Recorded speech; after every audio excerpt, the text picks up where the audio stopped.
Orlando Pirates finally appoint a head coach ahead of the new season, ahead of the Betway Premiership 2025-26 season. And the name of the coach is Abdesalam Ouadou. Coach Absalam Ouadou was formerly with Marumo Gallants.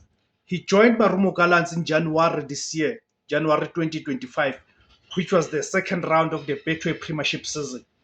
And he joined Marumo Gallants with the mandate of saving Marumo Gallants from the relegation.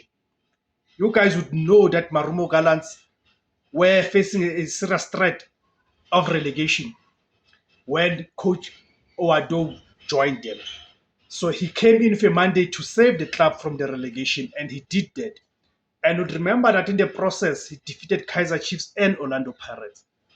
So let me just first greet you guys. Greetings, guys. Welcome to the platform.